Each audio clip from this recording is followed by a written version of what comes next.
আসসালামু আলাইকুম, সবাই কেমন আছেন? যাক, আশা করি সবাই ভালো আছেন। আলহামদুলিল্লাহ, আমিও আপনাদের দোয়ায় খুব ভালো আছি। আবারও নতুন আর একটা লং ট্রিপের ভিডিও নিয়ে চলে আসলাম আপনাদের মাঝে। কারণ হচ্ছে এর আগে কিছু টার্মিনালে ভিডিও করেছিলাম এবং ট্রান্সপোর্টে ভিডিও করেছিলাম, কিন্তু সেই ভিডিওগুলো আমার এখান থেকে অটো কীভাবে যে আমি কিছু ফাইল ডিলিট করছি, তারপরও যে কীভাবে যে ডিলিট হয়ে গেল আমি জিনিসটা বুঝতে পারলাম না। তা যাক, আলহামদুলিল্লাহ, আমরা পঞ্চগড় থেকে গাড়ি লোড করে আমরা আবার রওনা দিয়েছি। আজকেও আমাদের গাড়ি লোড করে আসতে অনেক লেট হয়েছে। আর যারা সাগর ট্রাভেলে নতুন তারা অবশ্যই চ্যানেলটিকে সাবস্ক্রাইব করবেন, এবং যারা আছেন তারা সবাই লাইক করবেন, শেয়ার করবেন, কমেন্টের মাধ্যমে মূল্যবান মতামতগুলো আপনারা জানাবেন। আমাদের আজকের ট্রিপ হচ্ছে পঞ্চগড় থেকে বোয়ালমারি, ফরিদপুর বোয়ালমারি। আমরা আজকে লোড করেছি পাথর। আমরা দেবীগঞ্জ ব্রিজের আগে পার হয়েছি, এখন নীলফামারী শহরের ভিতরে ঢুকছি। আর একেবারে আমরা পঞ্চগড় থেকে শুরু করে একেবারে আলনোট পর্যন্ত সম্পূর্ণ এই ভিডিওটি আপনাদেরকে রাস্তার জার্নি দেখানোর চেষ্টা করব। যেহেতু আজকে গাড়ি আসতে অনেক লেট হয়েছে আর এখন গরমের সময়, আমরা আগামীকালকে মাল নামাতে পারবো না, যেহেতু যাইতে 2 রাত লেগে যাবে। এই জন্য ভিডিওটিও একটু বড় হবে। আর আপনারা অনেক সময় জার্নির ভিডিও চেয়ে থাকেন, কমেন্টের মাধ্যমে বলে থাকেন যে ভাই লং ভিডিও করবেন, 15-20 মিনিট করবেন, যাতে আপনাদের ছোট ছোট জায়গাগুলো, যেগুলো একটু ভালো ভালো জায়গা আছে, সেগুলো ছোট ছোট করে ভিডিও করবেন, করে সেগুলো আমাদেরকে দেখাবেন। সেই পরিপ্রেক্ষিতে আজকে থেকে আমরা ছোট ছোট ভিডিওগুলো তুলে ধরছি আপনাদের মাঝে। নীলফামারী শহরের ভিতরে আমরা পার হয়ে দেখতে পাচ্ছেন যে আমরা এখন আছি রংপুর শহরের ভিতরে ঢুকে পড়েছি। এর আগে যেটা দেখালাম ওটা নীলফামারী শহর, তার আগে দেখাচ্ছে দেবীগঞ্জ ব্রিজ। এখন আমরা রংপুর ক্যান্টনমেন্ট পার হয়েছি, এটা টার্মিনাল। আর আজকে আমাদের গন্তব্যস্থল পঞ্চগড় ভোজনপুর থেকে লোড হয়েছে বাংলা বোল্ডার ভাঙ্গা পাথর। আর আমরা যাব হচ্ছে বোয়ালমারি, ফরিদপুর বোয়ালমারি, যাতে আমাদের 2 দিন সময় লাগবে। এর ফলে সম্পূর্ণ ভিডিও আপনাদেরকে দেখাবো, সঙ্গে থাকবেন, আমরা সম্পূর্ণ দেখানোর চেষ্টা করব। আমরা এর আগে রাত্রে খাওয়া দাওয়া করছি। রংপুর পার হয়ে ওখানে 2 থেকে 3 ঘন্টা সময় কেটে গিয়েছিল, এজন্য আমরা একটু কাজের কারণে ভিডিও করতে পারিনি। এখন আমরা আছি সিংড়া রোড। আপনারা অনেকেই জানেন যে বাংলাদেশের ভিতরে একটা ঐতিহ্য জায়গা আছে নাটোর চলন বিল। আমরা এখন সেই নাটোর চলন বিলের মাঝখানে আছি। ডাইনে দেখতে পাচ্ছেন যে কিছু বৃষ্টি হয়েছে, কিছু বৃষ্টিতেই কি পর্যাপ্ত পরিমাণ পানি, এবং আর 2 থেকে 3 দিন বৃষ্টি হলে সম্পূর্ণ নদীর মতো দেখা যাবে ডাইনে এবং বামে। শুধু মাঝখানতে শুধু রাস্তাটুকু দেখা যাবে এবং 2 সাইডে পানি দেখা যাবে, তাছাড়া আর কিছুই দেখা যাবে না। তা যখন বর্ষার দিকে যখন শুধু রাস্তা থাকে আর চারিপাশে আপনার বৃষ্টির পানিতে তলিয়ে যায়, তখন দেখতে একটা সৌন্দর্য লাগে। তবে আমাদের কাছে অন্য একটা অনুভূতি লাগে, যেমন মনে হয় যে আমরা নদীর উপর দিয়ে গাড়ি চালিয়ে যাচ্ছি, এটাই আর কি। আর বিষয়টা হচ্ছে অনেক জায়গার ভিডিও আমরা অনেক লোড পয়েন্ট বলেন, আনলোড পয়েন্ট বলেন, এবং কিছু কিছু দৃশ্য এবং অনেক ধরনের কথা আমরা বলতে পারি না। সেই জন্য আপনাদের কাছে আমরা ক্ষমা চেয়ে নিচ্ছি, কারণ সবসময় সব ভিডিও সব কথা বলা যায় না। আমরা দেখতে পাচ্ছেন এখন আছি সিংড়া পার হয়ে এসে আমরা এখানে গাড়ি সাইড করছি, চাকা ঠান্ডা করছি, এবং এখানে আমরা আবার এখানে সকালের নাস্তা খাওয়া দাওয়া শেষ করে আবার বিসমিল্লাহ সাথে রওনা হলাম। এখন আমরা নাটোর পার করে বনপাড়ার আগে যে রাস্তা, এটা হচ্ছে নাটোর পার হয়ে বনপাড়ার আগের রাস্তা। আমরা এখন বাজে সকাল 10টা থেকে 11টা এর ভিতরে আমরা গাড়ি রানিংয়েই থাকবো। পার্টির সাথে কথা হয়েছিল রাত্রে আসলে গাড়ি খালি হয়ে যাবে। তারপর আমরা চেষ্টায় আছি যে কতটুকু আমরা যেতে পারি। অন্যান্য দিন এর ভিতরেও বৃষ্টি পেয়েছি, গাড়ি একটু টেনে গিয়েছি, কিন্তু এর ভিতরে আমরা কোনো বৃষ্টি পাইনি। যেহেতু বাংলা মাল বোল্ডার ভাঙা, অনেক ওজন, এজন্য একটু সমস্যা বোধ মনে হচ্ছে। এই জন্য আমরা একটু ধীরে সুস্থে যাচ্ছি, যেহেতু রোদ দিনের বেলায় গাড়ি চালানো খুবই কষ্টকর। তারপরেও আমরা রাস্তা আগায় রাখছি। আমরা এখন বনপাড়ায় আছি, বনপাড়া গোল চত্বরে। এখানে মনে হচ্ছে কোনো একটা সমস্যা হয়েছে, ঢাকাগামী এবং ঢাকা থেকে আসা গাড়িগুলো এবং আমরা উত্তরবঙ্গ থেকে আসা গাড়ি সবগুলো আটকে গেছি। সামনে কোনো একটা জাম হয়েছে, তারপরও আমরা একটু দেখার চেষ্টা করব যে কী কারণে জামটা হলো। সবাই সঙ্গে থাকবেন, যারা এখনও সাবস্ক্রাইব করেননি অবশ্যই সাবস্ক্রাইব করবেন।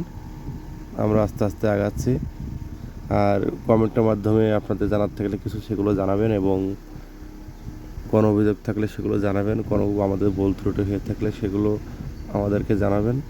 আমরা চেষ্টা করব ভুলগুলো সংশোধন করার জন্য। আমরা যাক বনপাড়া টার্মিনাল এই টার্নিং নিলাম, তা যাক আমাদের সামনে কিছু ধরা পড়লো না।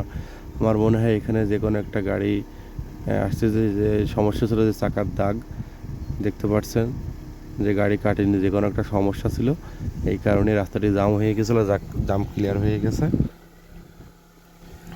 আমরা রানিংয়ে আছি। যারা সাগর ট্রাভেলের চ্যানেলটি এখনও সাবস্ক্রাইব করেননি অবশ্যই সাবস্ক্রাইব করুন। নতুন নতুন ভিডিও পেতে লাইক কমেন্ট শেয়ার করবেন।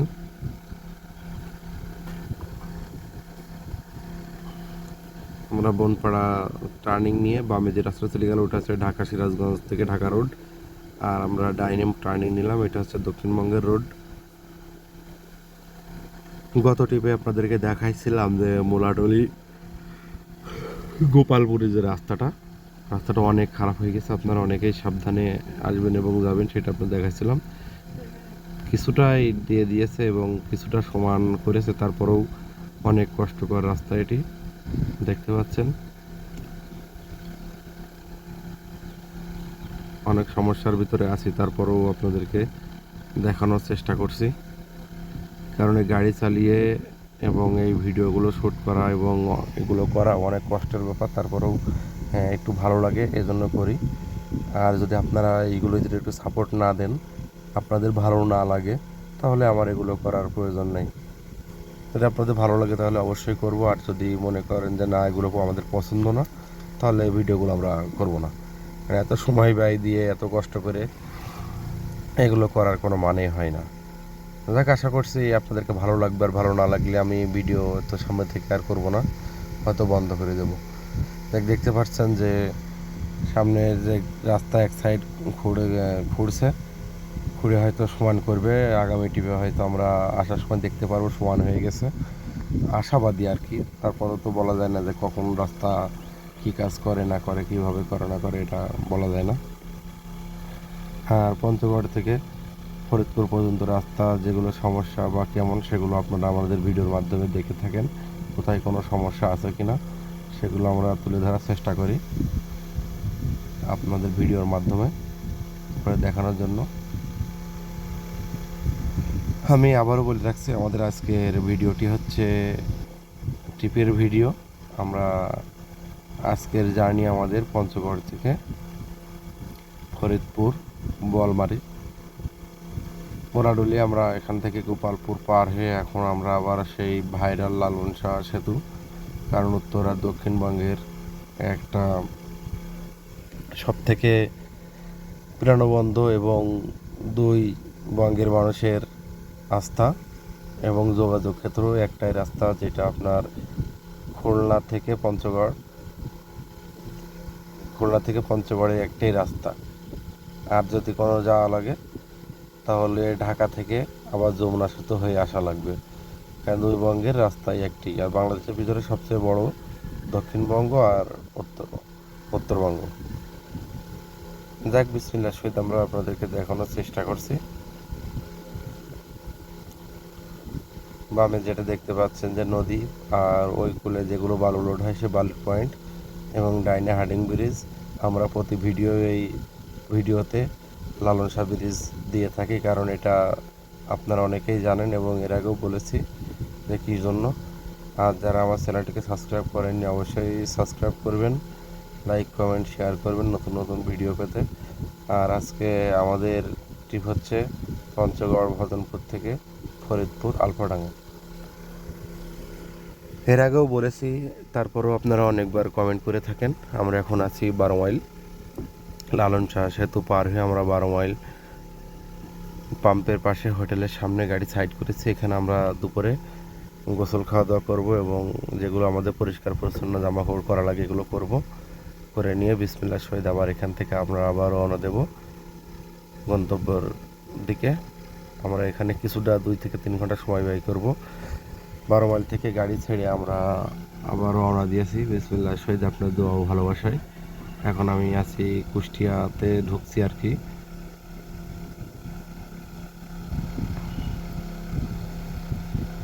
এটি হচ্ছে কুষ্টিয়া তীরমণির আগে।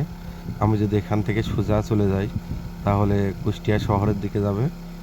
আমি কুষ্টিয়া শহরের দিকে যাব না, এখান থেকে ডাইনে যাব। আজকে আমরা রাস্তা যেহেতু ফরিদপুর দিয়ে যাব না, আমরা এখান থেকে কুষ্টিয়া হয়ে ঝিনাইদহ হয়ে মধুখালী হয়ে মাগুরা মধুখালী হয়ে হয়ে তারপরে তো আমরা মাঝখান যাব, মাঝখান থেকে ডাইনে যাব এবং আসার সময় আবার কোন সাইড আসবো সেটাও আপনাদেরকে দেখাবো। সেটা দেখাবো পরবর্তী ভিডিওতে খালি গাড়িতে। আর এখন আমরা আছি লোড গাড়িতে। আমরা কুষ্টিয়া পার করে এখন বর্তমান আছি বৃত্তিপাড়া। এখনও বর্তমান কুষ্টিয়া জেলার ভিতরে আছে বৃত্তিপাড়া। এখানে দুপুরে সকাল থেকে সন্ধ্যা রাত 8টা-9টা পর্যন্ত রাস্তার দুই ধারে গাড়ি থাকে এবং রাস্তার বামে যেগুলো দেখতে পাচ্ছেন সবগুলো হোটেল। এখানে গাড়ি রেখে আমরা অনেক সময় গোসল খাওয়া দাওয়া করি এবং যে গাড়িগুলো দেখতে পাচ্ছেন তারাও এখানে রেস্ট করছে, গোসল করছে, খাওয়া দাওয়া করছে, চাকা ঠান্ডা করছে, করে আবার এখান থেকে আবার রওনা দিবে, যেহেতু এটা একটা মিডল পয়েন্ট।